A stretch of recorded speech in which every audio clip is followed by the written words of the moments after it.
So would you mind sharing with our listener today, since the time you've been here, what's been your biggest month, like as far as with one call closers and remote high ticket sales? Biggest month in revenue was 200K. 200,000 in revenue? Yeah, That's like on a 3,000 average order value, guys, just to put it in perspective, right? That's a lot of sales. Yeah, it's quite a bit. Yeah, in terms of commissions in US dollars, it was around low 30K.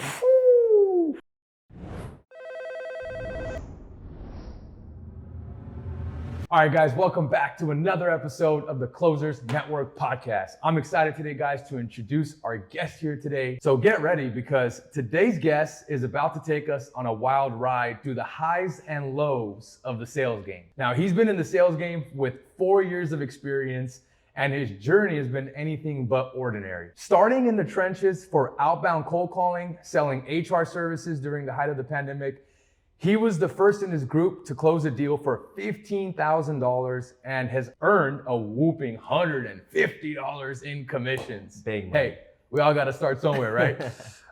But hey, don't let these humble beginnings fool you guys. Today's guest found his stride moving to from $3,000 a month to $12,000 a month in monthly commissions within his first year of high ticket sales, smashing through his own limiting beliefs and having his own process. When he felt like he was capped at about 10K, he did not stop. He sought new heights. And beyond numbers, guys, our guest today has a life story that is super inspiring.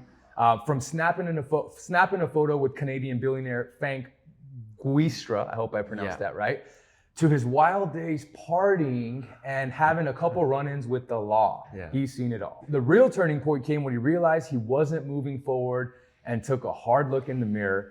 1 month after that, he grew on a new path, diving headfirst into personal development with the wisdom of Rich Dad Poor Dad fueling his fire. He's here today to share some of the lessons he learned from coaches and mentors who's blazed the trails before him, the importance of understanding and surrounding himself with the right people, and how sales has transformed his life in every possible way, from mentally, socially, emotionally, and financially. And by the way, our guest today, he's an open book, he said, so nothing's off limits.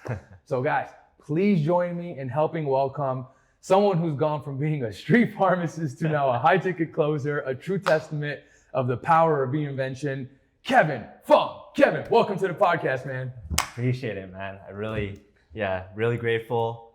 And thank you so much for giving me this opportunity. It's a first of many, hopefully, in the future. Yeah, I'm excited. Heck yeah, man. Let's dive in. I got some questions for you. So appreciate you again being here. So you've gone from selling HR services with humble $150 commissions to crushing it now in high ticket sales with one call closers. When did you first realize like you can actually break through some of the self-limiting beliefs you might have had and get to yourself in a spot where you're banging out massive commission checks? Yeah, in terms of my sales chapter, of breaking that self-limiting belief. That's right.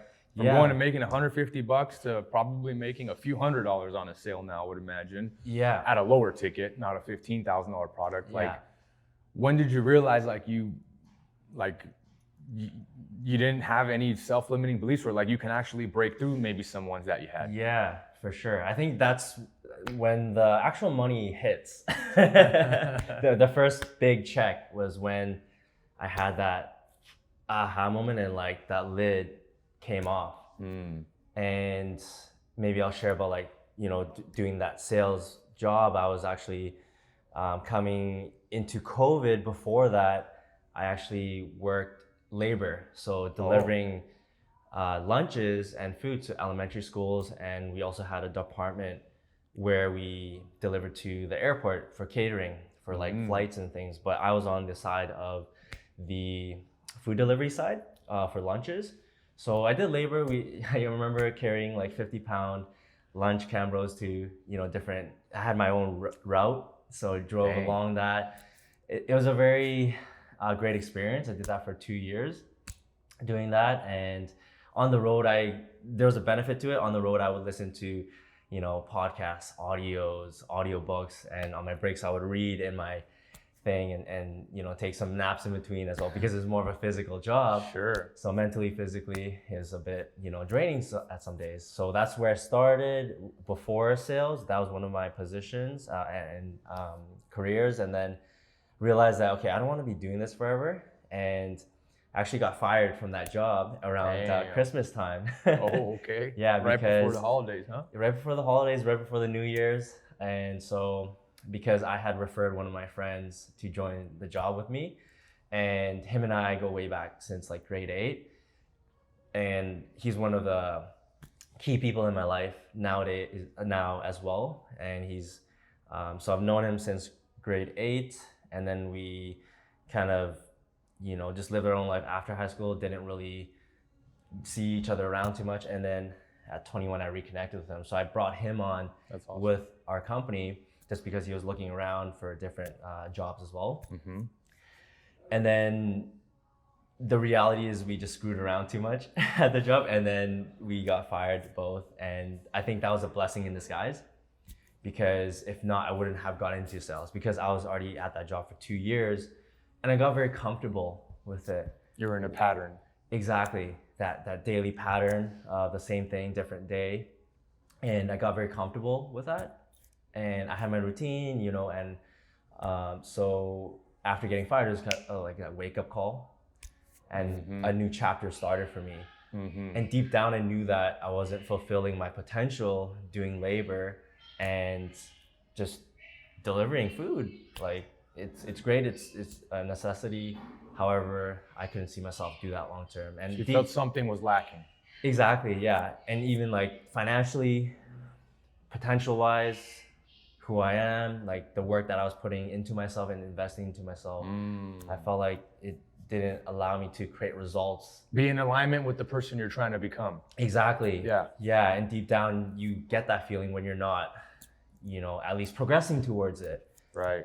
So at that point, I wanted to make more money because, you know, with I live in Vancouver, Canada, so it's like super expensive, very similar to very expensive. Similar to LA, right? And so, and you know, me with my family, my parents, I want to help take care of them. That's a huge why and purpose of mine. That's awesome. So it was very limited with what I was doing. So my brother's a realtor, so he's kind of already in a type of sales in that industry. So for me, naturally, I wanted to make more money for the time that I was investing. So sales was, you know, a great kind of door opener to that next chapter. So I applied for different jobs, and I didn't even know before getting into high ticket what it would look like, right? So I had that HR company that I applied for, worked there from January to March of 2020, so a few months, because COVID hit during that time. Sure.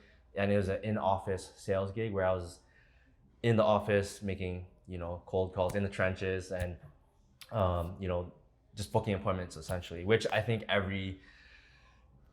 anyone and everyone trying to get into sales should have that skill set of not being afraid to hit the phones, right, and email, and just be very persistent. So it's a great skill set to build for sure as a foundation, and just to, you know, eat crap, essentially, pardon my French. Yeah. Just, you know, get a lot of no's, and the conversion out of 100 might be like 1 or 2, 3. Yeah, very you're building low. thick skin. Yeah, build your thick skin and build your character. And some people might not even be built for that. So it helps you learn is this path really the path I want to take? That's right. So then I went through that, and when just going through the training and then the group training and actually going into the field, you know, but going through those calls and then getting that made me realize that I wanted to make more, but then COVID hit. So then after that, we got laid off, essentially just fired from the job because COVID, you know, everything got shut down, offices, restaurants, a lot of businesses. All of it. Yeah. So the government in Canada, they give what we called CERB, so CERB, which was like a compensation to help people that got laid off during COVID. So it was like about $2,000 a month just to pay enough bills, I guess, for a lot of people. And then enjoy the 3 months a little bit because it was kind of spring, summer. And hung out with friends, just spent time with family, just just slowed down a bit. And then in June, I said, okay, enough of that. I needed a better routine and just get back into it. So I started applying for different jobs that are available. Yep. And then at that point, I was on Indeed and just going through different sales gigs. I thought that a lot of these opportunities were just going to be in office, like my previous company. So it wasn't high ticket. I had no idea what high ticket was up to that point. And it looked like a regular, company and listing. I thought it would be salary plus commission, right? So I got that callback interview, and I remember they had a VSL, which I didn't know what that was before. So it was like, if you don't know what a VSL is, it stands for video sales letter. Yeah. So it was about a 30-40 minute VSL, and they were local guys that ran a high ticket agency. Okay. And the things that he was talking about for the 40 minutes, right at the beginning to the end, I was tuned in. You're resonating with it. Yeah. Talked about meritocracy. Meritocracy. So based on performance and efforts, and there's no, I guess it's more free flowing in terms of structure and dynamics. Heck yeah. So I was like, that's what I'm all about, because I didn't want to feel trapped, because I feel like with schooling, you're trapped into what they teach you, and you have to follow that certain path to be successful. That's right. And that's how I lived, my whole life up to that point, with that kind of a mindset. So got into high ticket sales with that company. It's a real estate lead generation company. And it was 100% commission. So this is your first job ever. You're going straight 1099, like 100% commission job. 1099 is over here. It's like independent contractor. Right. Yeah. Exactly. My first, 1099, 100% commission job. So I was willing to take that risk because of the CERB money that came in. So I said, okay, I have a bit of a safety net. You use that as an opportunity. Exactly, because a lot of people that just jump into high ticket, it may take 3, 6, 9, 12, depending on anyone's journey, to really understand the game.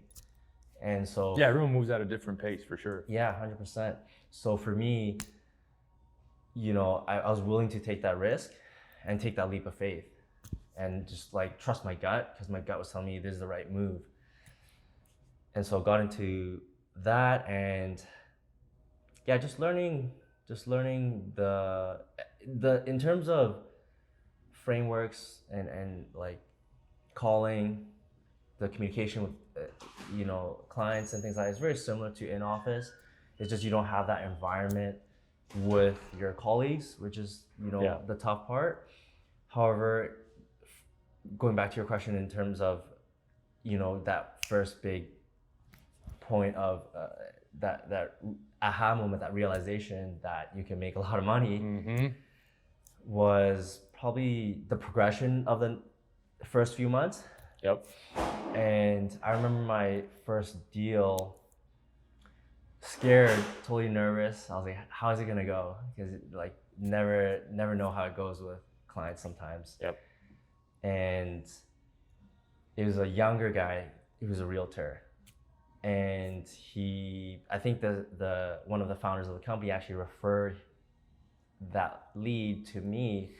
So I started that process, met with him, showed him a demo call, went through some testimonials, talked about a situation, and then went into near the finish line of the process. And then it was actually easier than I expected. Yeah. And my doubts, fears, and worries kind of settled. And then just, okay, if I can close one, let's do it again. Just put in more reps and just continue that process. So ever since then it clicked. And the first month was probably 2, 3, 4K that I made in Canadian dollars. Okay. Yeah. So not bad for a first month. Yeah. And it just kind of made me realize, okay, I can continue this as, okay, let's make it into a full-time thing and schedule it and treat it like a full-time job, and essentially my own, business and foundation for paying the bills and taking care of things financially. Yeah. And then the next few months was, 5K, 8K, and then that was just a progression of that lid being lifted, and then up to like 10K, 10, 12K, and then just felt capped off after that. So that's kind of where it all started, for that law of the lid to be lifted and be like, okay, this is something that can be bigger than what I expected. Yeah, especially as you see your own progression every month, you're doing better than the last month. It makes you realize, okay, dude, like I could really do this because I'm getting better every month. Yeah. So you think to yourself, like, what's the limit? Like, let's take this to the moon and like try to climb each level and elevate and just become better with that. Bro, I love that. I love that, guys. I want to unpack that because you said a lot there. For one thing you said that I haven't had a chance to share on the podcast yet, especially when like I get new closers, and I do a lot of coaching these days and leadership. But I love the concept of what you said. You said, dude, if I could close one, like I know I could close two. Yeah. And so what I always tell people, it's like, dude, if you could close two, you could close four. If you can close four, you can close eight. If you can close eight, you can close, and so on, right? You just keep doubling what you've done. And I love that concept. I love that you brought that up. Now, a couple of things that I think is really awesome to unpack here, guys, is I kind of really appreciate the fact that you didn't necessarily get into a warm inbound lead position initially. Yeah. You had to get into a physical job and like learn about what the heck that life is like, to be out there lifting 50 pounds, going around all day, driving the car, right? As you're trying to help self-develop yourself, listen to the right stuff, realize, hey, like this is not where I want to be. I want to do this, but you've experienced the physical labor and you're like, dude, I realize I don't want to do that no more. So I think there's a lot of power in understanding doing something that hard to realize, okay, that's not for sure what I want to do. Yeah. And then going from that to like outbound sales, like, dude, I've done outbound sales. Like it's a totally different game than inbound, right? Like to have a lead who volunteered their day, their time, their day and time to schedule a call on your calendar at a time that worked for both of you type deal. And they volunteered, they want to do this thing, right? They expressed interest. To your point, is like, I got to call 100 people to maybe find one person interested, right? Totally different game. And so coming from those two backgrounds of physical labor and having an outbound, like I can imagine from what I heard you say, it's like you have a newfound appreciation of what it's like to get warm inbound leads, right? Because those cost money, they take a lot of effort, right? And time, and there's a lot of things you need to be good at in order to make sure you crush those, right? Because especially today, guys, like if you're not good at what you do, you will be kicked off the offer very fast, especially if you haven't invested in any type of coaching in yourself. Like usually most companies are giving you 2 to 4 weeks to get dialed in, if at that, right? So a great way to actually bypass that is go out and start as an outbound person or a setter, right? Get some experience that way, save some of those call recordings and everything like that so you can share them with people so they can see how you actually sound like on the phone. Or of course, you guys know you can also pay for coaching, right? And get some placement, whether it's with us at One Call Closers Network, or any other company out there, right? The difference is we actually have a sales agency. So we actually have offers we can place you on with our agency. We're not gonna source you out and farm you out to some third-party company that's gonna hope to place you on something. But I think, anyway, I just wanted to highlight that because I think I love the way you started, right? You did the hard stuff, you got figured out, and then it's like, ooh, boom, now you're here and you have something in front of you. Let's talk about that transition. So how do you go from doing that job to realizing, okay, like I'm a little bit capped where I'm at here? How do you kind of find one call closers? What does that look like? How do you get, where are you at now with the offer, and as far as everything going on that end? Yeah, that's a great question. So essentially how I first got started with One Call Closers was I was already on the real estate lead generation offer for about 2 years, felt capped off, was losing, clarity on like, okay, I'm gonna do this long term, motivation. And I felt like there's a lot of changes within our company and our culture. And culture is huge because everything rises and falls on leadership and culture, right? Even if you have the best service, product, whatever, but if the people leading the ship aren't leading in the right direction, it's like my destination that I want to accomplish might not be the same. So I felt like it was time to just part ways with that company and just find what else is out there. That's right. especially being in high ticket sales for about 2 years, a lot of people like I was very active on Facebook at that time, and when you get connected to one person on Facebook in high ticket, you get connected to another, and this kind of starts from there, that spiral. And so a lot of people were asking and recruiting for different offers, and I was looking, so I joined multiple groups as well for a high ticket.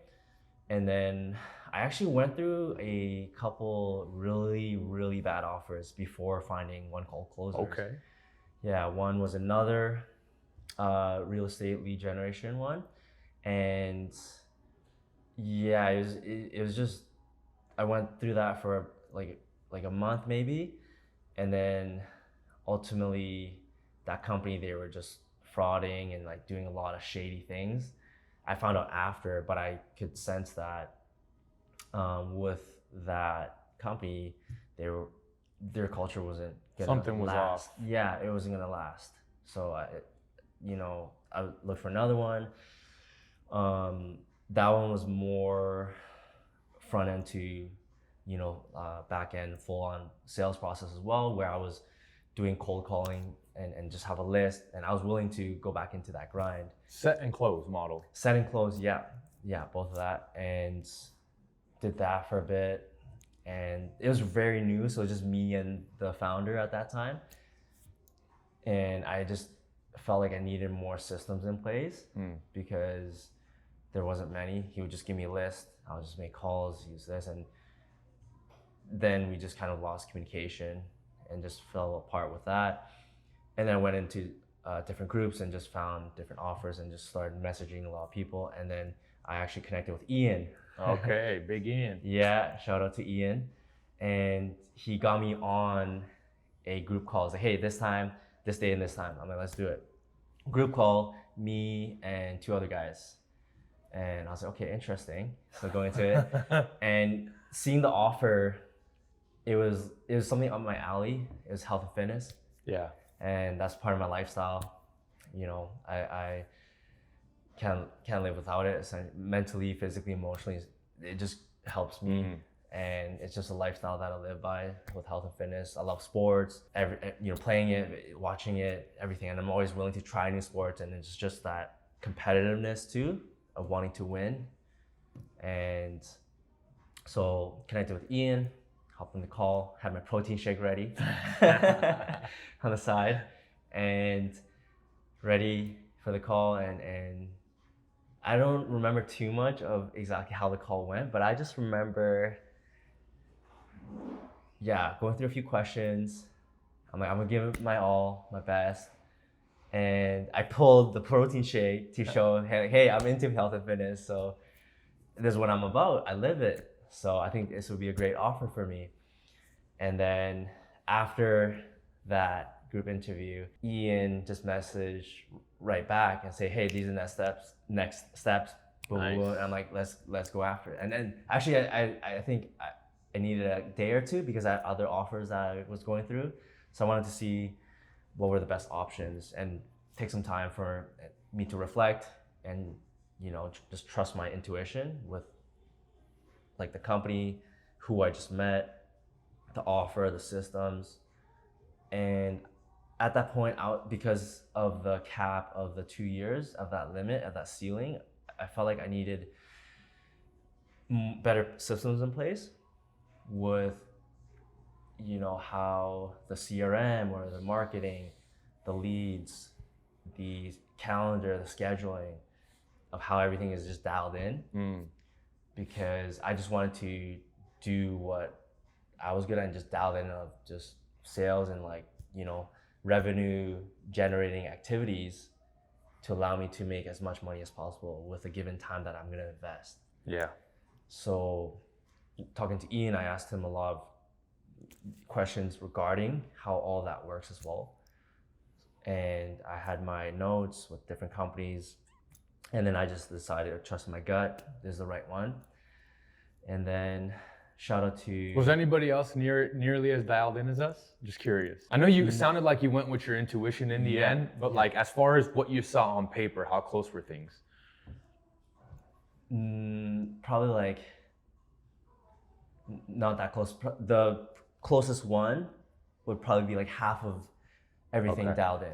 And just so you guys know what we're talking about, guys, it's how dialed in the offer is, right? From when a lead comes in, how does that lead come in? Like, what are the different avenues, right? Okay, when they come in, what are they getting hit with? Are they getting that email? Are they getting that text message immediately reminding them, hey, this is when their call is, right? All the sequences or automations that we call it, right? Yeah. Is all of that stuff dialed in from the marketing to the sales end? Because if it ain't, you know, you're not going to be able to, the offer he's representing right now, we've done over $100 million in just about 27, 28 months. Just to put that in perspective, right? So there's not a lot of people out there that can say they've done that, right? So to have the systems in place, I was just curious to hear it from his mouth. It's like, dude, if you looked at it on paper, I know at the end of the day he says, you know, he kind of went with his intuition a little bit. Yeah. But on paper, it sounded like nobody's even anywhere near as close to the things that we have going on and how dialed in we have our offers. And that's just from experience, right? Taking 250,000 sales calls, you learn a couple things, right? So that's, I just wanted to hear that from you. Thank you for sharing that, because I think that's important. Absolutely. And not even just the systems in place, but I did more research and my due diligence into, you know, the company One Call Closers, and I went through the website.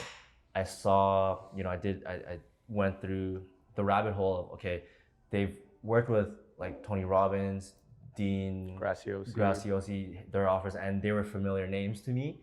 And then I looked at the health and fitness offer that I was going to be placed on, their social media following, like what they talked about. And actually, I actually got hit by an ad before, just we were talking about this earlier. Yeah, we were just talking about this earlier. So I actually got hit with an ad. You know, that the one by the pool, the pizza, you know, those ones. And so it kind of came around full circle that, hey, this is legit. This is legit, yeah. And then, you know, that's when it all started. And I remember it was me and another guy from that group call, out of 3 people that made it on the team. And then that's where it all started from there. Damn, that's awesome, man. Thank you for breaking down the journey and sharing with us like how you ended up here. How long has it been you've been selling for the V-Shred offer now? Yeah, so coming up, because I started in 2022, mid-December. Okay.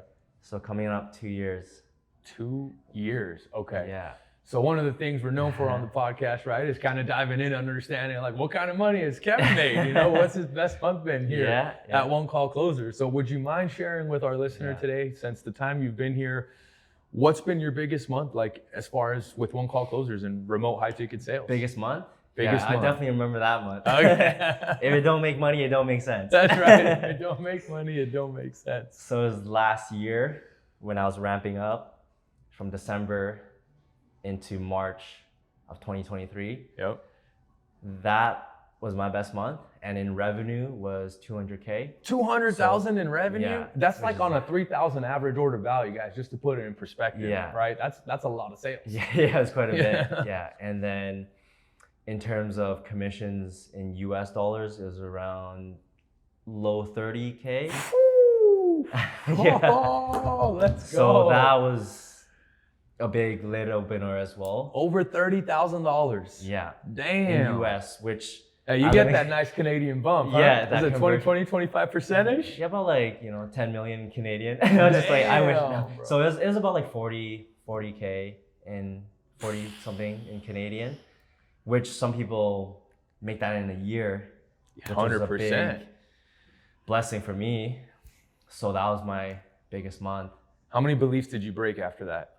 Bro, just so many in myself that I could actually do it. Yeah. And make it happen like that. You felt like that ceiling of 10K wasn't no longer there. Yeah. Yeah. Yeah, because I did hit 10K with the V-Shred offer, and then like 15, 20, 25. So you had the same progression again. Yeah, that natural progression and that flow into it. Did you do anything with that money? Anything special that month when you got that money in your bank account? As we say here, it ain't in till the money's in, guys. Yeah, okay. officially. And so when you finally got that deposit, did you do anything? I was just staring like, is this real? Yeah. It felt so surreal of seeing like 2 numbers and then a comma and then a few numbers after. And then it hit the bank. And in a 30-day window. Yeah, after 30 days. And at that point, I was just so locked in with momentum that I just put in the bank, did some, safe things with it, invested. Nothing Good for too you. crazy. I think I may have bought a watch because I love watches. Maybe, gifted myself. Yeah, that was actually a few months after. This is actually this one. Okay. Yeah, so it's a Rolex. Oh, Yeah, okay. just Turnograph. It's actually from my mentor in Vancouver. So he actually had it first. So it has a lot of sentimental value as well. Love that. And so he's been with me along the journey for about 9, coming up 10 years as well. Wow. One of the key people as well to revolutionize my thinking and my mindset and who I am today. And just overall, my identity and my character. So it goes deeper. So that year, around my birthday, I decided that, okay, I want to pull the trigger on this, and he was willing to give it to me at retail, which is a very rare thing in the watch game. Yeah. So because, especially for Rolexes, because there's this whole kind of like a game essentially that Rolex plays. Yeah. That they have a certain amount, and then they're gonna limit it to their kind of VIP clients, but people that aren't in that kind of community and connection, they're not able to get certain watches at retail. Kind of like Porsche as well. Yep. Where Ferrari, I think. Ferrari, yeah, very niche. You gotta play that game to get deeper into it. So same thing with Rolex, and my mentor, he was able to give me a great deal on it. And one of the most sentimental pieces that I have, and I like nice things, so yeah, I was able to gift myself. And in that year, another thing is being able to make that kind of money. Obviously, I wanted to bless my family as well. So that's awesome. First time I'm sharing it publicly is that actually to my mom, I gave her after the year, I gave her $30K. Damn, $30K. Yeah. Wow. To like in a bank draft, just to help with her and my dad's mortgage. So my brother and I, we actually combined and split it. That's so awesome. I did 30, he did 30. Damn. And we were able to just put some relief onto and relief of their stress and worries of a mortgage and their bills. That's huge. So we did that as well. That's more valuable than what this is. 100%. Because I can't take this with me. Yeah. My family, that's, my foundation. Priceless. Yeah, priceless. Yeah. Dude, that's awesome. Let's just recap that. So he made some money. You heard him have the progression. He made some money. He had the boom 30K month. He said he didn't even spend anything on crazy that first month. In fact, it sounded like he had a few similar months for him to be like, okay, like now I'm like, maybe I can splurge on something like a sentimental watch that my mentor actually had that he sold me for retail. But dude, more inspiring than that, in my opinion, is like handing your parents a $30,000 check. Like that's freaking awesome. Let's be real. Like how many of you out there that can use 30K right now, not only for yourself, but like imagine having that in excess and also being able to share that with your loved ones. Like that's truly a blessing, man. Yeah. And that's good stuff. 1000%. And I feel like, the money, it's a neutral vehicle. Right. It amplifies your character. Yeah. Allows you these experiences you would do maybe whether you had that much money or not. Yeah. You'd still be that same person. Exactly. So I find it's very important to always just keep working on ourselves and our character and investing into ourselves with having the right foundation of family, friends, coaches, mentors, and different people in your life that are in your corner that can challenge you when you need it, that will believe in you when you also need it when you're down and out and need that encouragement as well. That essentially step on your shoes sometimes, that doesn't ruin the shine, right? And essentially just instead of stabbing in the back, stabbing you in the front, and being very real as well. I think we all need those kind of people that can do that with love, of course, and being able to, essentially just work on ourselves so that when the money does come, then we're able to do great things with it. Because if we have a spoiled character, then we're gonna do different bad things with it. So I think that's very important as well. And just being able to bless people around us. Love ain't lies. One of my mentors, Brad Lee, shared that with me, man. Yeah. So, what was that again? Love ain't lies, meaning like Love ain't if you lies. love someone, you don't want to lie. You want to tell them the truth, be honest with them, right? Yeah. And sometimes it's tough love, right? It's uncomfortable conversations, but because you care about them, type of a deal. Yeah. And that always just stuck with me, like love ain't lies. Because who really out there is gonna tell us these things in society? The truth. Yeah. Yeah. Because everyone's living their own lives, and like we gotta be very intentional about who we and in what environments we put ourselves into, because we become a byproduct of the 5 closest or more people that we surround ourselves with, and that in the environments that we immerse ourselves in too. So, if we're hopping on training calls and coaching calls, those environments are so key because that input allows you to immerse yourself, and it's about immersion. So you soak everything in through what you see, what you hear, and that is your input, which leads to our thoughts. And we feed our mind, because we feed our physical body, but are we feeding our mind? That's right. Are we feeding our soul? Are we feeding, different things? And people lack that nowadays. So those environments are so key, because sounds like you tapped into a higher frequency when you say you immersed yourself in that. Yeah, absolutely. Because, like for example, this weekend we were at the Vol conference with Patrick Bet-David and The Rock, and different other guest speakers as well. And in a condensed period of time, there's so much information that I feel like the mind shuts off. That's right. That logical mind. So at that point, our conscience shuts off, where it taps into more of our subconscious, because that's always running 24/7. And our hearts are connected to that. That intuition, our gut feeling is all connected to that. So after that certain point where our brain shuts off, that's when I feel like we can really soak that in and essentially identify with the things that get us very emotional. That's right. Because for me personally, I've gone into conferences where I feel goosebumps, I've teared up, I felt fired up, jacked up, ready to go, get after it.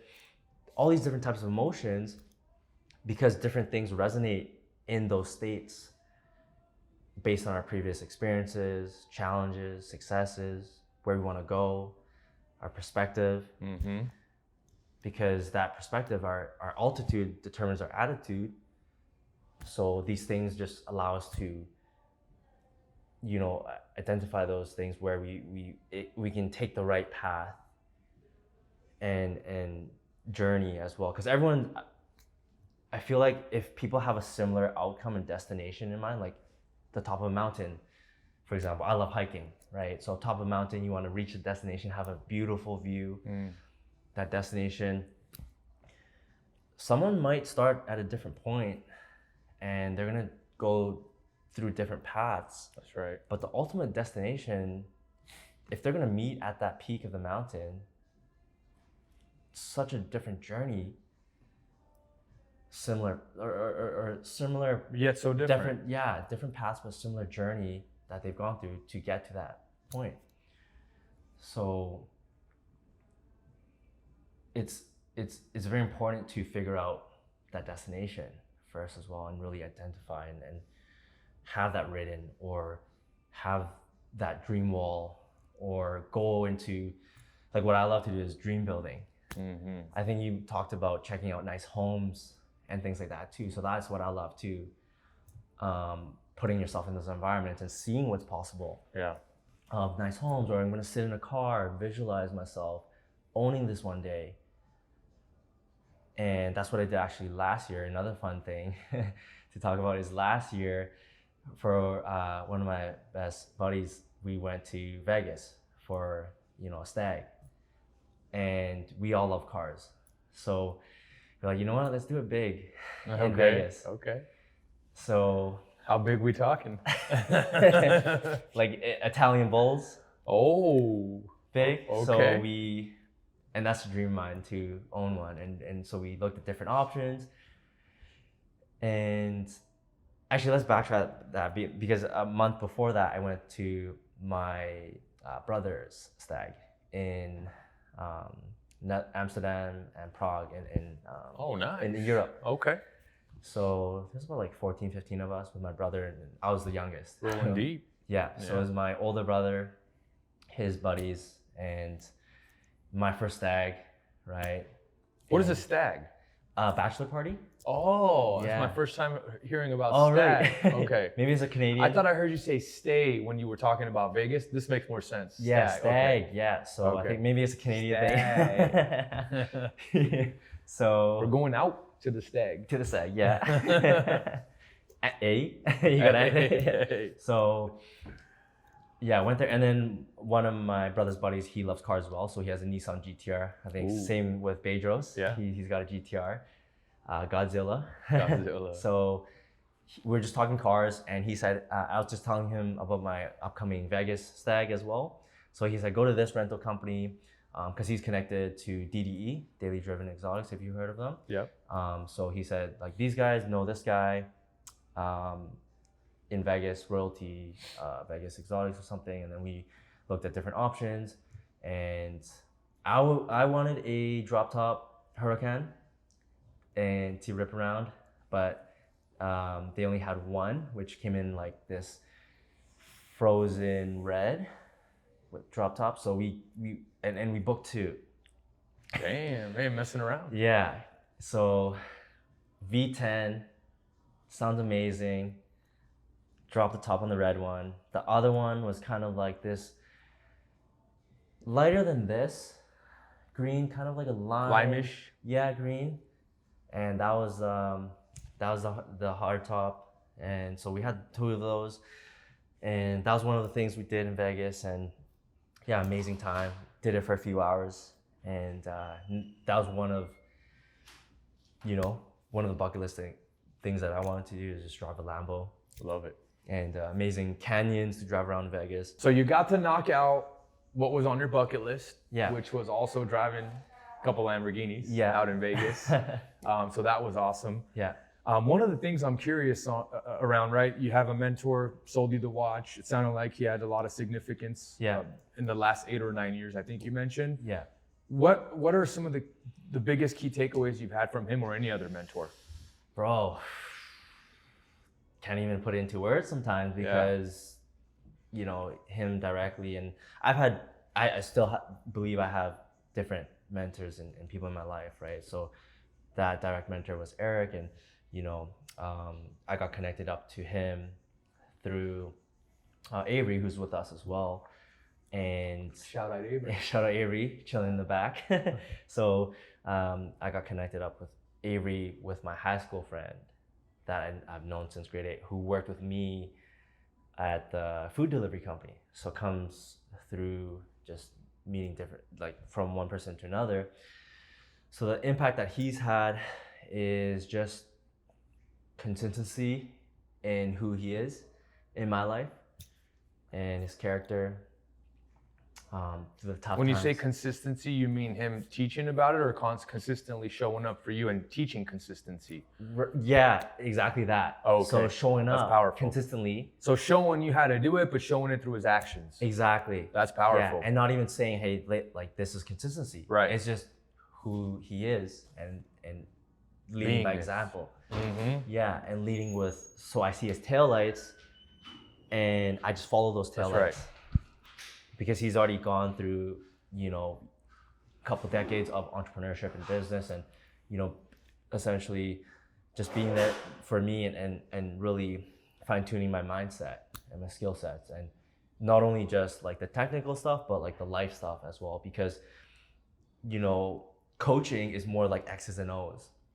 Like if you play football, right? Like another dream thing that we did, first NFL game in Miami. That's Dolphins. right. Like yesterday. Yesterday, yeah. Beat the Jaguars. The craziest thing is Tyreek Hill got arrested. Yep. Before the game. So we were questioning, like, damn, like, is he gonna make the game? He's a quick guy. He's one of their star players. And see him on the field, runs a touchdown, and his insane, dopest celebration ever. The energy. He does a getting arrested celebration with Jalen Waddle, and that was super lit. That was awesome. So another thing to check off, and my mentor loves football as well. And so, that was another thing to check off. And for him to just consistently show up of who he is for me in the past however many years, got me into different books that he's reading, and different seasons, and financially just being more literate in that. And is this person your mentor, like even in the space that we're in, or is it no? Kind of a space? I just got connected with him pretty much through a mentorship group in direct sales. That's so amazing, I did that man. for a little bit as well. So he's and going back to that coaching is more X's and O's of like strategy and like how to implement and like action. Mentorship is more life stuff. You know, same thing in sales. Yeah. Coaching is sales, like tactics, strategy, what you're gonna do, how to implement to action.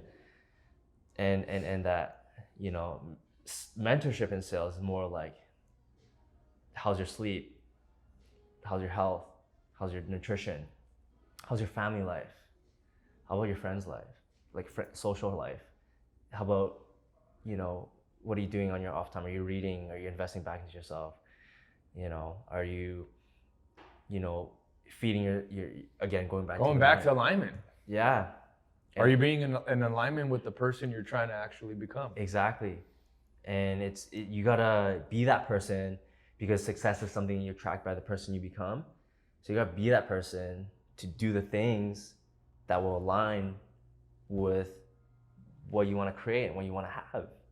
Not just tangible, but like, you know, what you wanna have in life. And that in every aspect. Every aspect. Yeah. Holistically, like mentally, physically, emotionally, financially, spiritually, relational, the impact that you want to create, you know, freedom, the legacy. Because going back to that input that we feed ourselves, that input leads to our thoughts, leads to what we speak, and what we speak leads to what we do, our actions. Because if I'm gonna say enough times that I'm gonna do something, if I'm sick and tired of just saying it, I need to actually do it, because it's not congruent with what I'm saying. And deep down, I know that if I keep saying I'm gonna, you know, get fit, if I'm gonna make this X amount of money, if I'm gonna, you know, want to travel here, and I'll do it, you know, 6 months from now, a year from now. But I can just keep saying it, but I'm not able to accomplish that. If I'm gonna bless my family, if I keep saying those things and not doing it, how am I gonna live with myself in like seeing myself and just not fulfilling my potential of what I'm supposed to do and create on this limited time that we have. The most priceless thing that we have is the day we're born until the day we die. That's powerful, man. Yeah. That's powerful. So one of the things I used to keep at the podcast studios back at home is an hourglass, because that's anytime like I feel like I'm not in alignment or I'm trying to fall out of alignment, all I have to do is remind myself, like, dude, every little piece of the sand's falling, and it's falling quick, you know? We can't control it. The first 20, 25, 30 years is like, dude, you're barely figuring out life. Yeah. Well, the last 20, 25 years, like, do you really want to be going as hard as you are? So, dude, that only leaves like a small window of Yeah. like, I need to operate with some serious urgency. Exactly. And like the hourglass does that for me. And Yeah. it's amazing to hear you say that, because it's an uncomfortable conversation for a lot of people, but It is. it's also the reality of what we're living, right? It's the total reality, and I feel like if we avoid that, because people have certain ways of dealing with our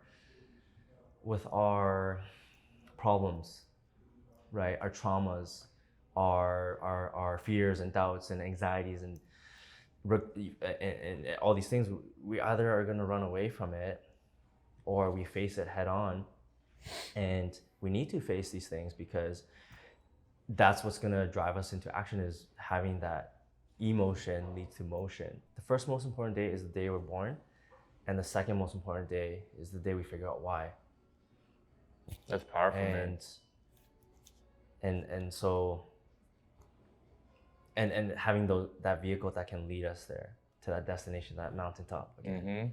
Right. So, do you know your destination, man? That's a good question to ask yourself, right? Like, are you certain about where you're trying to go, right? And if not, like, I would highly recommend and maybe putting some thought into it, right? And doing a little bit of search. How did you kind of come and figure that out for yourself?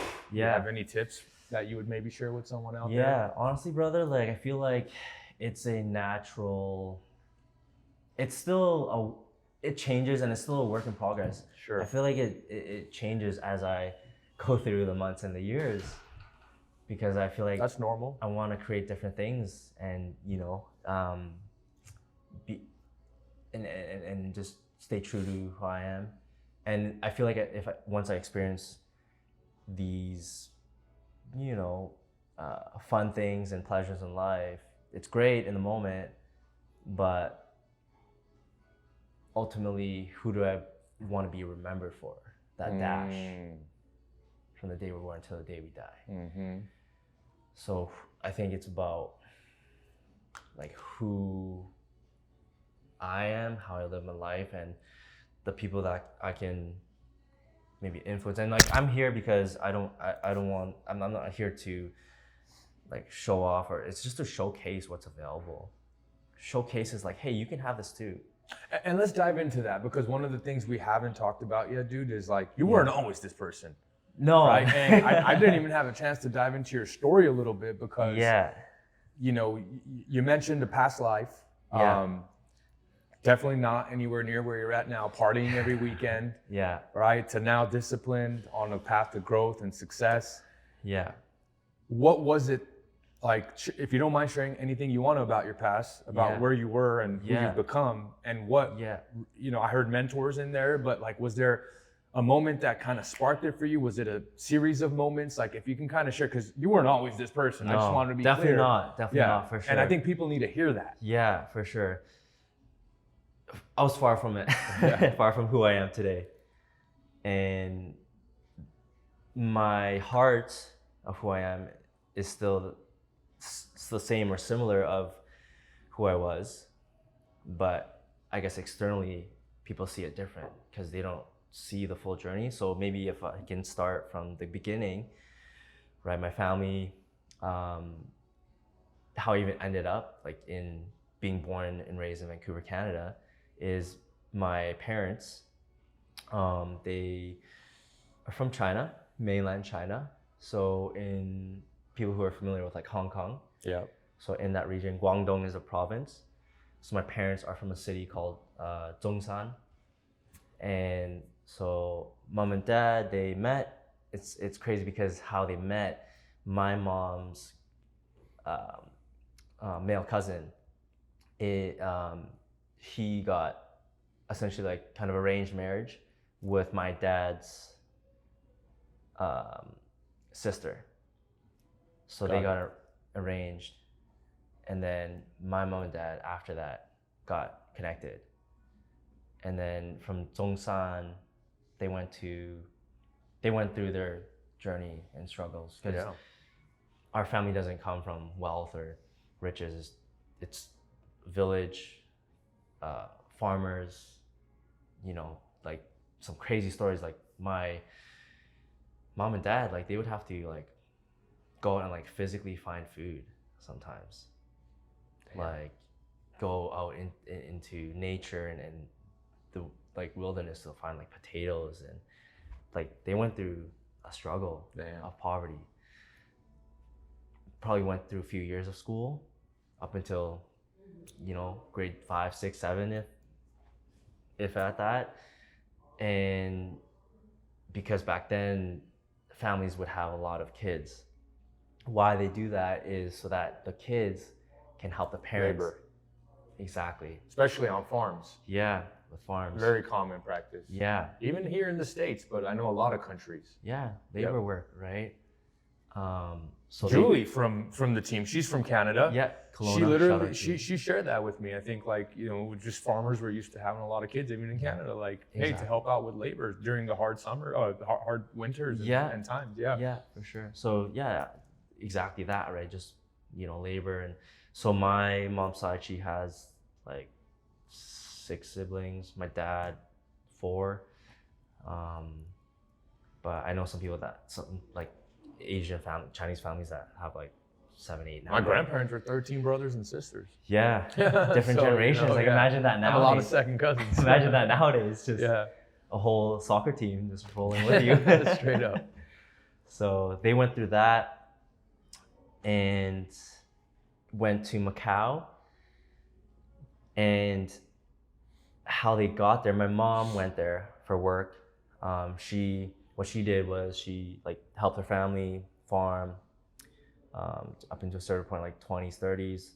And then she got into like seamstressing, like for like clothing and things like that. She did that, went to Macau and did that. And actually, so before that, my mom and dad, they were pregnant with my brother. So my mom went to Macau. How was the difference in your age for your brother? 7 years older than I am. So he's been a key, you know, cornerstone in my life too, ever since young. And just seeing that example of who he is. And, you know, we would have our, you know, fights, wrestling matches, because we were both into WWE. All right. So seeing The Rock is like surreal this weekend. And a funny story is like one day our parents were gone working, because now they do landscaping in Vancouver, and so they were gone working. It was just us hanging out. We were watching wrestling WWE after school and everything, and we started wrestling, you know, as boys and brothers do. And then he threw me off our parents' bed, and I think I dislocated my shoulder at that age. And so that was a funny story back then. So 7 years older, but he's been an amazing person. John, my brother. So shout out John. Shout out John. Brother John. Yeah. So, and he's having his second son coming up in January. So him and his Uncle wife, Kevin in the house. Yeah, I'm an uncle, which is crazy. But it's the best blessing in terms of family. He's 6. My first nephew, 6 years old, Noah. So that's awesome. I get to be an uncle, like have a kind of like a substitute kid, I guess. Get him when he comes. Without the responsibility. Yeah, exactly. Just come, hang out, be a You good get all uncle. the nice benefits. And then, hey, just, Yeah. you know, like, You I don't get 'em need back. yeah, It's time. yeah, exactly. So, yeah, that's a blessing. So my parents had my brother in Macau, which is like it was up and coming in like the 80s. So that's when they arrived to Macau, and more casinos were coming. So it's kind of like the Vegas of Asia. So a lot of people go there to, you know, go to the casinos and check that out. So they used to be a Portuguese, Macau used to be a Portuguese colony back in the day. I had no idea. Yeah, it's crazy because if you actually go to Macau, it's very European. So they'll have Chinese and then also Portuguese as well. So it's because back then with like the UK, France, and Portugal, and I think Spain as well, they were going to different areas of the world to colonize. Right. So that was one of them. And so my brother was born there. I've visited many times growing up, so that was a blessing with family, just going back to seeing the roots of where it all started. Of our family, of where it all started. Mainland, and like going into the mountains and like visiting gravestones of where our ancestry comes from. And that's profound. It's surreal to see that and experience that. And one of the most kind of spiritually trips that I had was back in 2019 with my family. And we would always go back to China during Christmas, around that time, holidays, because that's just, a good time to visit.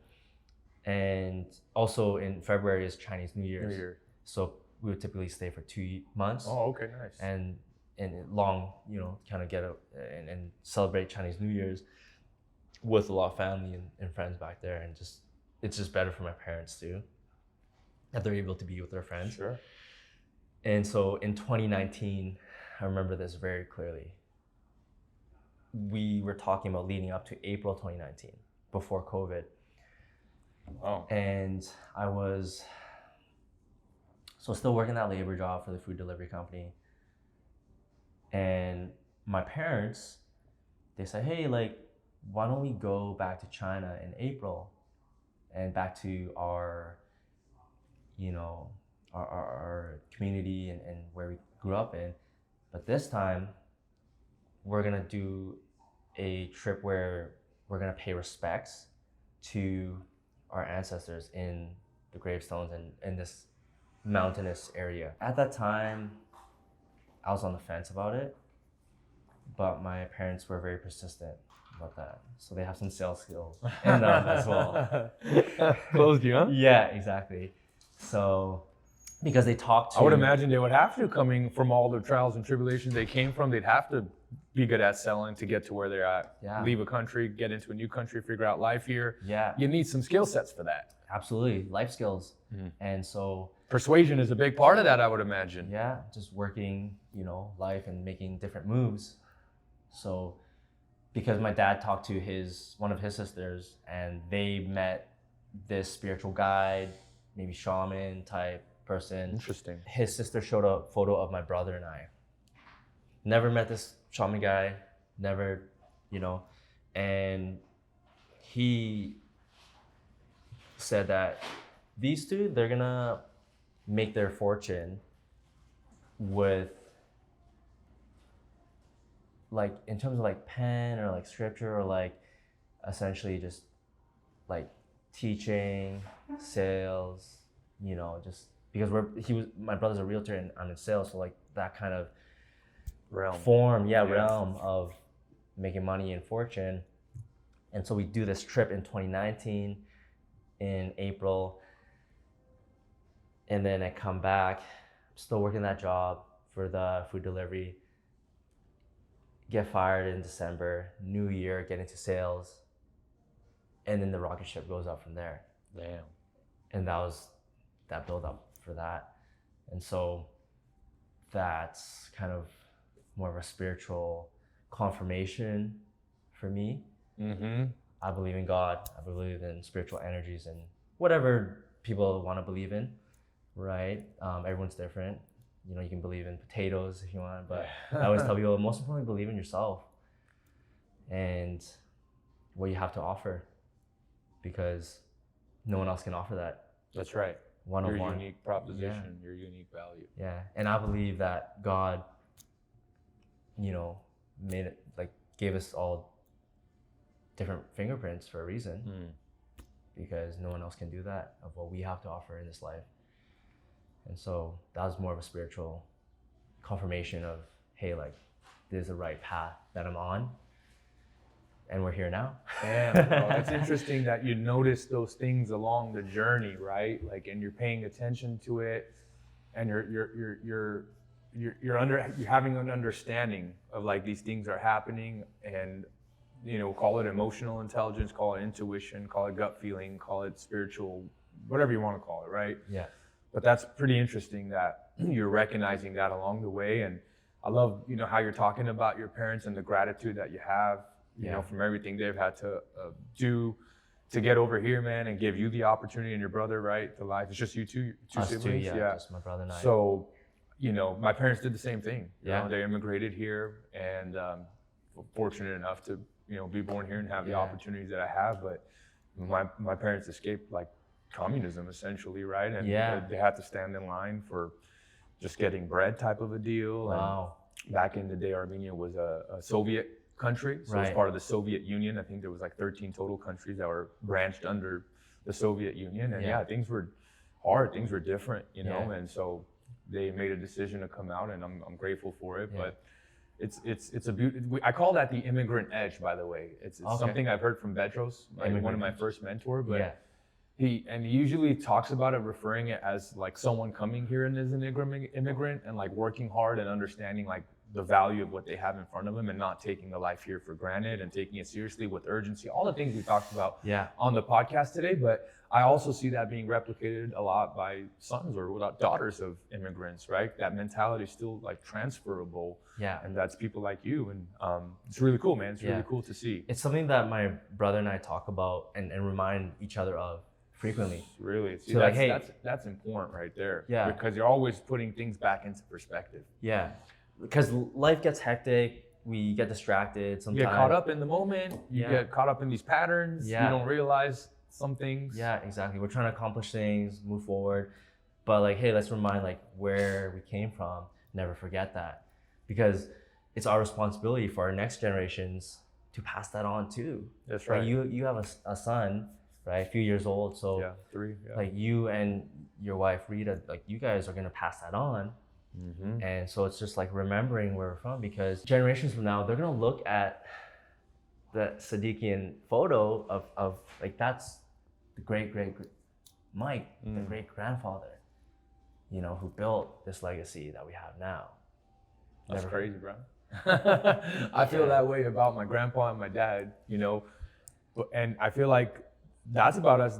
Here's another crazy thing. Like, we didn't have technology before. Like now, if like, I don't know if the things are going to be around in 1,000 or 2,000 years, but if they are, and if the generation does make it that far, everyone has kids and they're looking back one day, they would actually be able to find me, versus I can't go back and find 5-10 generations behind, because we didn't have anything. There's no paperwork, there's no photos. Yeah, like if someone wants to, they can really go one day, YouTube me, watch these episodes and be like, damn, that was great gramps. Like, dude, that's crazy. There's a record of it. Yeah. But like like my dad and grandpa, like don't really have a record, or, you know, or they do, but they're not really on social media and stuff. But even beyond them, past my grandpa, it's like there's definitely no record. I don't know anything past that, you know. So it's crazy. I think it's tough to really like remember past like a great grandpa.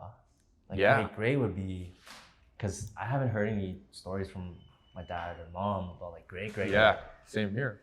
So it's and like just thinking about like how far back that goes. So that's gonna be It'd be cool. Wild, It would be cool, and we'll be trackable, man. So they'll be able to hopefully watch this stuff one day, 1,000 years later, 500 years later, 300 years later. Exactly.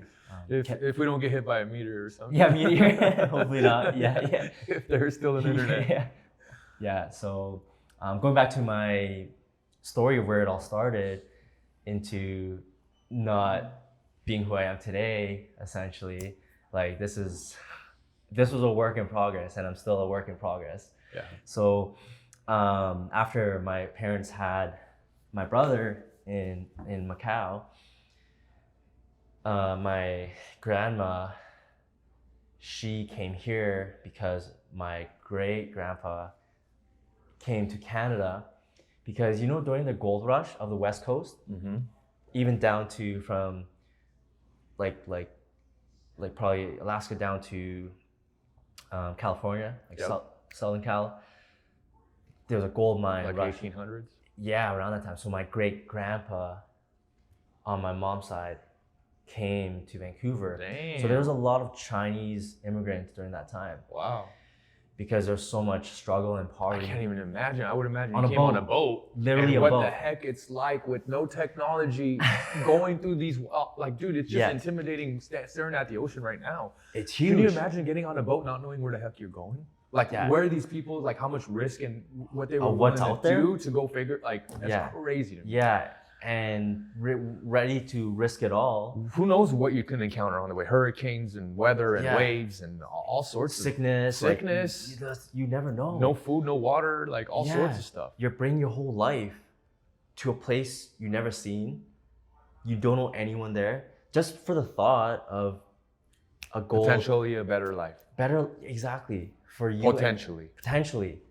Like like, if I make it. Yeah, I gotta go through this first. Yeah. Like, across a Pacific Ocean, which is no joke.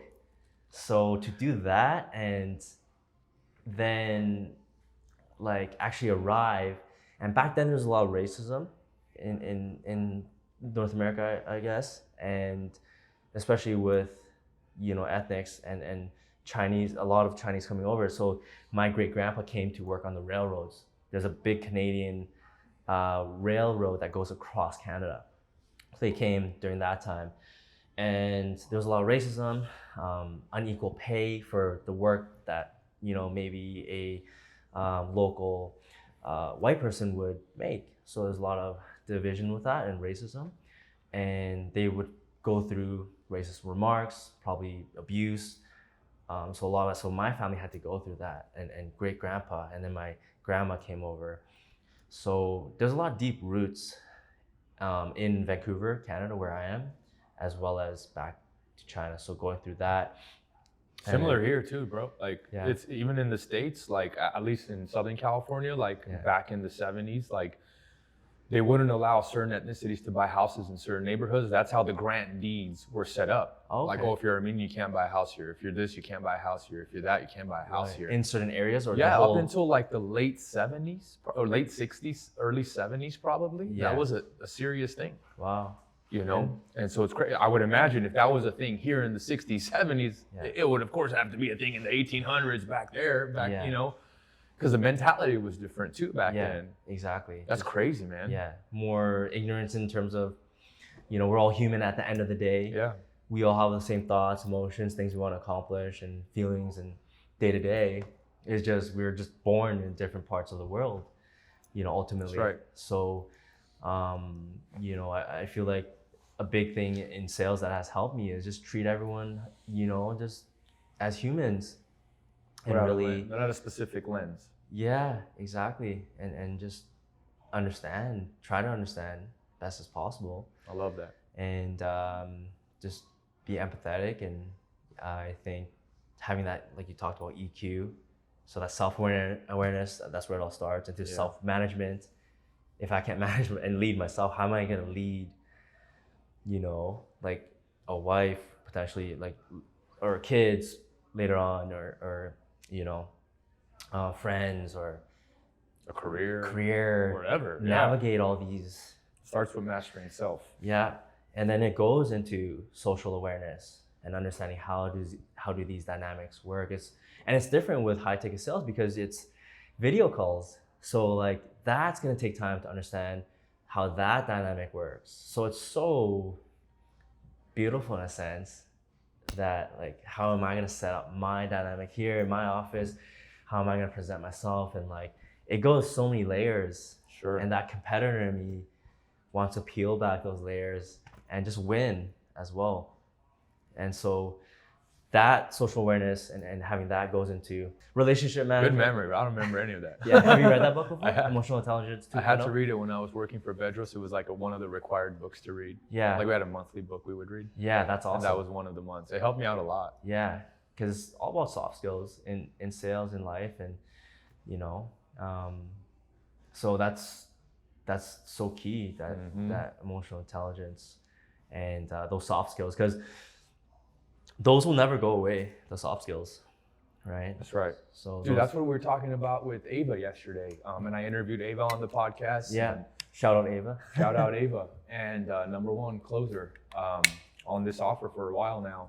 Although Kevin's coming for now. Yeah, I'm coming for this one. Yeah. But one of the things that I don't know how it even came up. I don't remember, but I was just like, it's crazy because like no matter what happened, like if hypothetically speaking, one call closer's not here tomorrow. B-Shred's gone tomorrow. Like we're not around, whatever. Like everything you've been able to like learn, bro, like Kevin, like you can apply that in any part of your life because it's here, dude. Like, so even if the money goes away, the houses go away, the cars go away, the watch goes away, it's all gone. Yeah. Guess what, bro? Like you can replicate all that because of what you've learned and what you've taken away up here. Yeah. Is what I was trying to get at. 1,000%. Because I think there's a story where in a certain part of the world, I forgot where, where there's a millionaire and like super well off, like probably 50 million, like, you know, super well off enough to just do whatever you need to do in life. And they took him, put him into, I forgot which country, put him into a different country, took away all his resources and assets, connections, cut him off. Gave him about like a year or two or a few. And guess what he did? Back right to where he was at. There's a show on that. It's called Undercover Billionaire. Oh, okay. I don't know if you've seen that. Never so seen Grant that. Cardone was I think with the first season of it. Okay. But like people like him, that have made something, they'll go into another random state, into a city that hopefully they're not going to get recognized in. Yeah. So like people can't help them out willingly. Yeah. And they have like 30 days to, I forgot, get to like $1 million or some. It's a pretty cool show. With actually. like a timeline. Yeah, it's definitely worth checking out, but it's kind of to that point of that story. It just goes back to, you know, those skill sets, because if you have the right mindset, that's where it all starts internally. Yeah. With the right mindset, you can build any skill set. Because if we really think about everything that we've done, whether it be the gym or sales or, you know, trying different things, reading books, it's like cooking, like everyday things that we've learned that have taken into habits. It's just having the right mindset of like just doing it over and over again, just putting in the reps, because that learning phase, it's always going to be there. Like no one's going to be perfect in the beginning. Student for life. Yeah, student for life. That growth mindset, right? There's a great book, Mindset, as well. Having that growth mindset versus a fixed mindset. If you're closed off to that learning, then, you know, it ain't gonna impact you. Exactly, right? And then you won't be able to make any changes from mindset, skill sets, and habits, man. Yeah, you know, 100%. Yeah. You control those three things, you can bounce back pretty much doing anything. And you can just learn anything, and you know, being able to, like you said, navigate and have anywhere, right? And build it back up for sure. And so, and so after being, you know, born in Vancouver, Canada, you know, had a really amazing upbringing, because my family, my parents, they worked so hard for my brother and I. And so going to Canada, my mom, she did her, you know, seamstressing with in a factory at that time. It was like in the 90s. So they came to Vancouver in 1992. So my brother was a few years older, and then I was born in 94. And then my dad, he's like a handyman. He's like a hard worker. And the crazy thing is okay, so actually my dad, from Zhongshan to Macau, it's crazy. So how he got there, because from mainland China to, if you're gonna go Macau or Hong Kong, there's gonna be border and like, you know, customs essentially. So my dad didn't have official documents to make it to Macau. So what he did is he swam across. Damn. Talk Do you about, have any idea how many miles that was? Intense. man, I was swimming at the pool in this building last night. I tried to go from one end to another, and I was gassed already. So he took nothing with him, just swam across. Holy smokes, from dude. Zhongshan to Macau. But the crazy thing is, as he landed on shore, he got caught because they watch it. Damn. So he got arrested and went to jail, and they sent him back, essentially. Wow. So he didn't make it the first time. But then that persistency of that vision. I'm going for it again. Going for it again for my family, because they knew that their environment there was limited in that village, and they had to get away from that environment. So he went for it again to risk his life. I wouldn't even be here, literally. It's crazy, man. If he didn't make those sacrifices. You didn't get caught the second time? No. That's amazing. You found that new location. New location. Drop off, right? Going back to where I was. Found a different star. I'm trying over here. Yeah. That's amazing. Follow the stars. You know who has a similar story? I've heard him talk about on the podcast. I don't know if you know the UFC fighter. He's a boxer now. Yeah, I love Francis UFC. Ngannou. Yeah, from Cameroon. He went through the deserts multiple times, kept getting caught after making it, kept getting sent. He did that like 5 or 7 times, some crazy number. Yeah. I can't imagine doing that. And he's in the built. water. I mean, Francis Ngannou, he's built different too. Yeah, he's built different. And No then- nutrition, like nothing. He was more than a few times he almost died or got shot or got killed. You Crazy. And he started working like a mine That's right. at one point. That's right. And then had to make it there, and then ended up in France, I believe. Exactly. Yeah. And that's where it Crazy all started. story. And then his journey through the UFC and getting into, because he wanted to become a boxer first, and then got into the UFC, and then made his way to heavyweight champ, and then knocked down Gypsy King, right? I think. First knocked fight. down, Yeah. and it was like, what? Like, This guy's unexpected. a UFC fighter, bro, professionally boxing. Yeah, his Crazy. first fight too. That's right. First fight made his dream come true. Yeah. And ever since then, Gypsy King hasn't been the same too, unfortunately. Yeah. So, yeah. I think he underestimated him that fight. Yeah, he didn't really prepare. Yeah. Yeah, for sure. So that's a crazy story though, man, about your dad swimming and have to get there, and it just like I'm like I have a little bit of goosebumps, but like wow. I can't imagine what that's like, you know, like to have to swim across waters, dude. And then I would imagine like him sharing that stuff with you that was even more impactful because you're like, damn, bro, like he really went hard to get to where we're at. Like I have to be even, it's almost like a responsibility on your end that I have to really be more appreciative of everything that I have. Yeah. Gratitude is a part of my daily routine and life. Gratitude is the attitude. Yeah, gratitude is attitude. Everything's 98% attitude, 2% detail. The details are gonna be there, right? Kind of like that coaching, the X's and O's, the strategy, like those are gonna be there. But the attitude and your energy, like who you are, that's the stuff that's, you know, the foundation. And so gratitude is part of my daily routine. I wake up with gratitude. I remind myself throughout the day to be grateful of, like, we're here in Miami, like I never would have thought. And it's just one thing that led to another, because with the company, we came here for the conference together. And if not, I wouldn't have had any reason at this point in time. And so it's just so many blessings the past few years getting into high ticket that are just, you know, unbelievable. And so it's just gratitude, going back to that and living it. And so, yeah, gratitude for sure for people around me, family, and just the people around me as well. So that's always, and so, and going back to gratitude, even grateful of the opportunities that growing up, like going on these trips and just traveling with family. And as a kid, you don't really know how being an adult works. So looking back, being grateful for my childhood, and then just seeing different places as well, because my mom and dad would like to sightsee some different places in North America, to their best ability, because they're just trying to get by as well. Because I remember times where as a kid, I would want toys and things like that, but they would have to make the hard decision to say no. Yeah.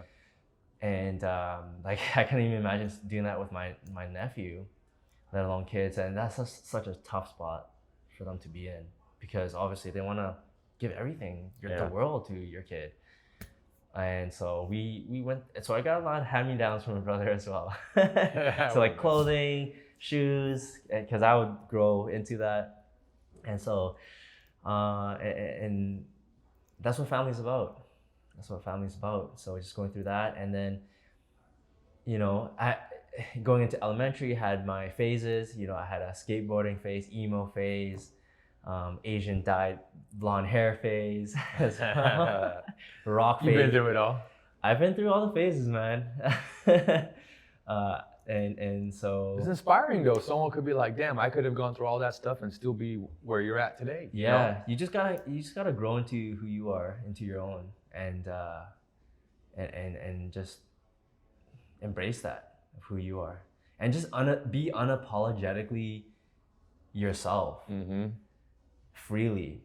And if someone doesn't agree with that, peace. Yeah, you're out. Like, I don't need that. So it's been a blessing growing up, and then how it kind of turned into some learning life lessons and mistakes is up until I was 14 and going to my high school. It's essentially in the hood, right? People that grow up from a lot of immigrant families, and the school is literally across. There's a graveyard and in our school, our high school. Damn, right across. Yeah. Haunted? Yeah, pretty much, right? With the spirits. And so growing up into like when I was 14 and surrounding myself with just trying to fit in, you're you know, going through puberty, your hormones are whack, you're trying to be cool, you're trying to fit in, you're trying You people please a lot during that time, I feel like, to fit in. So much. Yeah. You don't know who you are. I've been there. Yeah. So I wanted to just fit in, be cool as a guy, you know, Yeah. get the girls, you Yeah, know, okay. be that cool guy, right? So get into some trouble, right? That kind of guy. And so surrounding myself with the wrong crowd, you know, seeing like, okay, oh, they're like skipping class. I'm gonna do that too a little. Bro, I was the #1 class skipper Yeah. in the entire school, let me Yeah. tell you that. Yeah. At least 11th and 12th. I can't talk about 9th and 10th as much. You missed a lot of 11 and Oh, 12. half the year I was gone, but I made it through somehow. Yeah, that's a crazy. Me too. Yeah. I barely graduated high school. I think it's just, you know. I had 25 credits that randomly showed up after I bought a couple wrenches for some counselors and stuff, some coffees and lunches. Oh, man. Next thing you know, I had all the credits I needed. Yeah, I right. wasn't gonna Just graduate, imagine, bro. like, It was oh, crazy. Wow, but you graduated, got the paper. Persuasion, baby. Yeah, right. You gotta go You- somehow, whatever You it had it takes. in you at a young age. Yeah, so I got into a little bit of that. You know, skipping, being a class clown, just remarks with the teacher. Shout out to all my high school teachers that I gave a hard time to, throwing erasure bits and, you know, just causing trouble, doing pranks and stuff. And so up until, that point, and then I was 14, I went to my first house party. Ooh. Oh yeah, that was, so actually my first beer was at a family barbecue for Canada Day, which is July 1st. So had that, and it's funny because why it's Canada Day is because the government, because there's such a big tax in Canada, the first half of the year that you work, it goes to the government. And the Damn. second half is a celebration of what the money that you get to keep.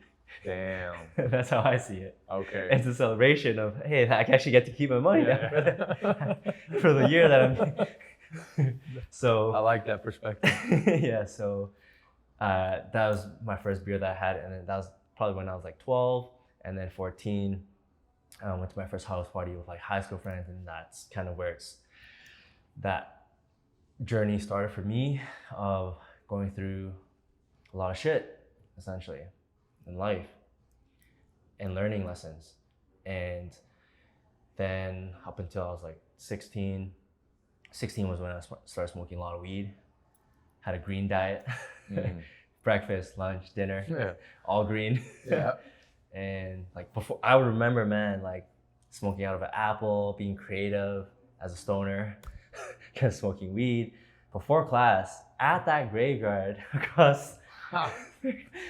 And back then we would have to get creative because we didn't have like, it was just upcoming with like the slider phones with the text. Oh. Before that, a bit before that. Sidekick? Did you ever have a sidekick? I was too broke for that, bro. Okay. I didn't even know what to say. Bro, I begged my mom 3 years to buy me a sidekick. She Yeah. wouldn't, she couldn't. Finally, she did. And then in a month or two, like everyone had a new phone. Yeah. And I was so out of style, bro. Felt so left And out. I got stuck with a sidekick for so long. Did you guys have the Motorola Razr? Yeah, of course. That was like one of my third, fourth phones, something like that. That was like the top, like you flip that thing Oh, and you're bro. just like a boss, right? Yeah, So that was like and then the chocolate. Oh yeah, LG I had chocolate? that too. It flipped open, but it also closed and had a screen on it with like a dialer some on. nice Yeah. coloring on it. Ah, I forgot about that phone. Yeah, I'm having so- nostalgia right now. Yeah, bro. I actually still have some of my first phones stored in my Really? closet. Damn. And like video games like N64, PS like 1. I I still have my N64 and my Nintendo. Yeah, which games did you play? Oh, bro, we had my mom's my mom's sister's husband's brother's side of the family owned some Wow. video stores, which was actually where I got my first job. Yeah, I remember. So they used to rent them out. So I had access to like all of them. like Oh. every game you can think of. Like so, Oh. when they eventually shut down, I think I have like 20 games, probably 20, 25 Nice. games. A couple of my cousins stole a couple of them, but other than that, I have all the other ones. Yeah, confession, I actually stole a game. I was at a house and yeah, I don't need to say who, but stole a game off a Game Boy Advance because it was a game that I really wanted, but I couldn't afford at that time. Yeah. So I did a 5-finger discount. 5-finger discount. I haven't heard of the 5-finger discount in forever, bro. So I had to pull that discount, and so I don't do any of that. Just to clear that out. You got enough money in the bank account. It's my past life. Yeah. Past life for sure. You're a teenager, bro. Like your brain's not even developed till 26. Let's be real. Oh, your frontal cortex, it doesn't develop till you're 25 and a half, 26 years old. Wow. Okay. So even till 25, 26, you still might not really, know a lot of things or understand things a certain way. I still feel like that sometimes. So yeah, and got into the house parties, that scene, and smoking a lot of weed, skipping class, and then 16, I actually got kicked out of high school. Damn. How that happened was, surrounding myself with the wrong crowd. We had our group, whatever, and there Rumble? Sounds like a rumble's coming. I've gotten into some of those, but no, it's actually something else. It's more like more, I guess. Essentially, what I did was that's what led me to getting arrested, actually. So there's a girl that I was friends with up until grade 7, and then essentially, she was dating a guy, and I was just like she was like my sister essentially. And what I heard from people's voices, but I didn't really know the 100% truth. But I was emotional, immature, young punk kid, not the sharpest tool in the shed, just a tool. And so just hearing these things and getting emotional, and like what was the breaking point was a guy in class told me that he was treating, like essentially I heard that he wasn't treating her well. And then the breaking point for me was a guy saying that, he was gonna come to my home and come find me or whatever. And I'm like, okay, find me, like, why me? Like, and then I got very emotional and like heated. And so essentially called a couple other my buddies who I was close with, and like, hey, this is what's gonna go down. And then we had a Dairy Queen near the high school as well. So I say, hey, let's just set it up, a meeting, conversation, just to talk, right? But my intentions were, hey, if this is all like my reality of what I was hearing and going through was that it's true. Like, he was treating her bad, and he's gonna come to my home to find me. So I'm not gonna let that slide. Essentially, if it's true, right? I gotta protect the home. You come to where my family lives. Like, I'm not gonna let that slide. So, being so heated and emotional, got there and we had to talk outside. You stepped up for yourself. Exactly. Yeah. So that's huge. Yeah, and so he came that day and came inside. The funny thing is, like, it's after school, right? And rumor spreads in high school. Oh, quick. Probably half the school was there, I would imagine. Yeah, like, so the craziest thing is, like, me and my 2 other buddies, and then like 50 other dudes, like, just to watch what's gonna go down as entertainment, I guess. Damn. Because people heard. And then outside had a conversation, and then I had a little wooden bat, and my other buddy had a baton. So we spoke, and then they were around the corner, and then one thing led to another, and then his buddy jumped in. And one point I remember, essentially I hit him in the head, and thank God nothing major or more serious happened, right? And I look back, like, obviously I've learned from that lesson. I've actually bumped into his friend at the gym and I say, hey man, like, whatever I did back then, like, it was stupid, right? Owned up to For it. kids, bro. Yeah, took responsibility. Like, Yeah. and then he's like, "Oh, good, man. Like, we all do stupid things sometimes when we're kids." And so, essentially, what happened after that is, I remember getting like taken down by this white guy. He's looking at me like, "Stop, stop!" And I'm on the ground, just laying there as a kid, right? Stop. He's just breaking up the fight, which is amazing for that guy to jump in and A school student or like a faculty? an adult that was just walking by. Oh wow. Yeah, white guy, adult walking by, and then got up and I started booking it because I'm like, I don't want to get caught or whatever. Yeah, for sure. Booking it, call up our other friend, who comes in a yellow Mustang, like probably like a '90s Mustang, yellow with a black stripe, bumblebee style. Pick us up, and just like, okay, what do we do? Like, we gotta get out of this area, and so go let things settle. Back to my friend's place. Book it. Literally Straight up.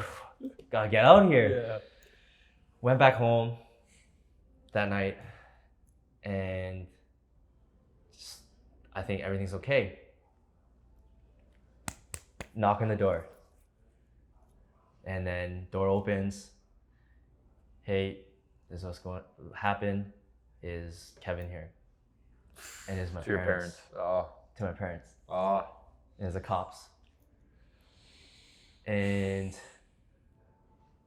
my mom doesn't know how to respond, and she gets emotional or whatever. And I just get this big drop gut like in my stomach. The feeling of just like what just happened? Reality just sinked in. Yeah. And I broke down with my parents and with the cops there. Like, hey, we gotta take him. And figured, because take you to jail, do paperwork, and then they'll release you after. Or not to jail, to the holding cell or whatever, right? Thankfully, I didn't go to jail.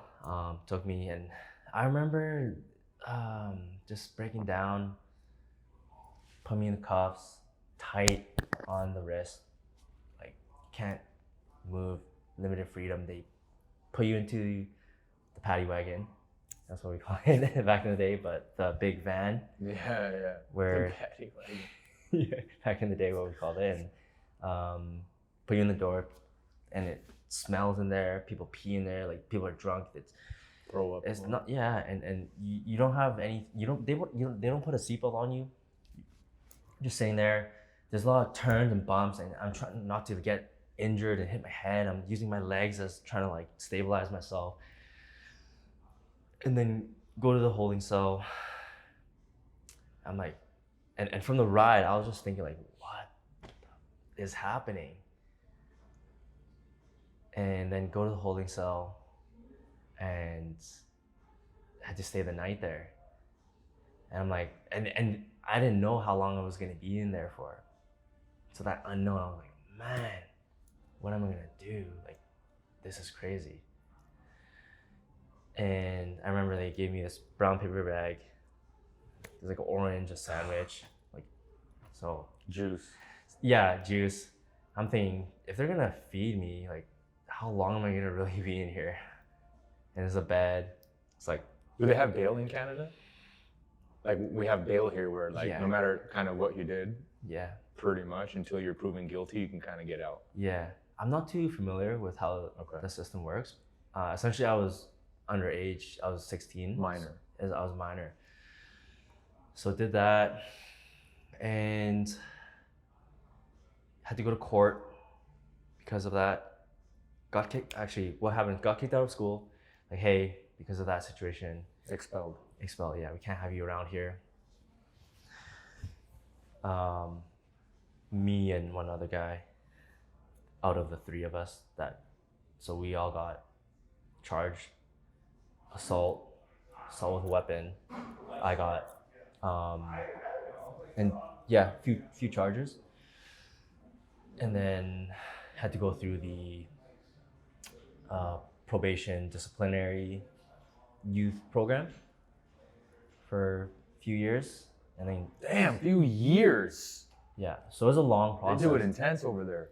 Yeah, Yeah, so it was a few years, and which was amazing because at that point I had a guy that was helping me out as like a youth worker, I guess. Yeah. And I remember him bringing me out to eat and just hang out. And so I remember that guy. Forgot his name, but one of like the positive people that showed me around that environment. Yeah, that hey, there are good people out there, especially growing up, that you can put yourself into different environments, that there's good people that will look out for you and like just really try to get to know you. And it's not just like surface level or like relationships based on just drinking, partying. So ever since then, I said, I'm gonna make some better decisions in life. And ever since then, I was more intentional to work on myself. And I've always been someone to find different ways to benefit myself. I'm always Googling like benefits of this, how can I do that to become better. Ever since then, that was kind of that first seed that got planted and that eye opener. Wow. And it was a turning point. Huge turning point. But my actions and lifestyle still wasn't congruent with that decision yet, because I still was, well, at one point, the street pharmacy, going back to that, actually did that for a bit, and all sorts of drugs, right? So from like, you know, whatever you can think of. So it could get pretty crazy, and did that for a bit. And that caused a lot of paranoia in myself. Because you got to look out for the cops so you don't get caught, as well as, you know, the people that you're selling to, the clients, and also enemies as well. So anything can happen, right? So that caused a lot of paranoia that I had to overcome. And I feel like that's something that I still need to overcome as well. And going through that, and then, yeah, that was a few years of, from when I was 16 up until 18, seeing that with my friend, and then going through, you know, the street pharmacy thing.